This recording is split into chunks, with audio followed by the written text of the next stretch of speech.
Rajesh Music studio के शानदार प्रस्तुति मिक्स वा हरिओम बिहारी। चल गया बहिना देख बाराती संगी में एलै घोड़ा और हाथी। चल गया बहिना देख बाराती संगी में एलै घोड़ा और हाथी। लौका एलै दशरथ जी के लाल गे जिनका शोभै छै धनुष और बाण गे जिनका शोभै छै धनुष और बाण गे।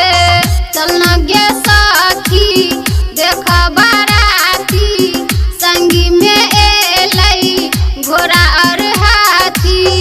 लौका एलै दशरथ जी के लाल गे जिनका शोभै छै धनुष और बाण गे जिनका शोभै छै धनुष और बाण गे।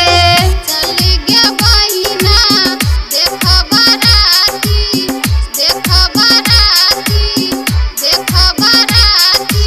Music by Hariom Bihari DJ Umesh mix वा हरिओम बिहारी। बाजार अयोध्या नगरी सँ एलै बाराती राजा प्रजा एलै सब साथी हो। तीन लोक में शोर भेलैया मिथिला नगरी इजोर भेलैया। शुभ घड़ी एलै आजू दिन गे दैया दुल्हिन बनल छै हमर सीता मैया दुल्हिन बनल छै हमर सीता मैया दुल्हिन बनल छै हमर सीता मैया सीता मैया। राजा जनक जी को आंगन सजल छै पाहुन श्री राम जी द्वारा पर बैसल छै। दाई माई सब परिछन करै छै सरी सरहजनी सब करखा लगबै छै। द्वारा पर बाजन बाजै बजैया दुल्हिन बनल छै हमर सीता मैया दुल्हिन बनल छै हमर सीता मैया दुल्हिन बनल छै हमर सीता मैया दुल्हिन बनल छै हमर सीता मैया।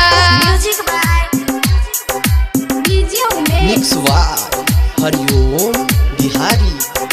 सुखीपुर बाजार जानकी मंदिर जनकपुर के शान छै अयोध्या वासी मिथिला के मेहमान छै।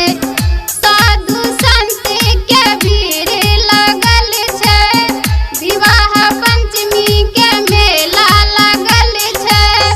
गीता भारती गाबै गीतियो भैया दुल्हिन बनल छै हमर सीता मैया दुल्हिन बनल छै हमर सीता मैया दुल्हिन बनल छै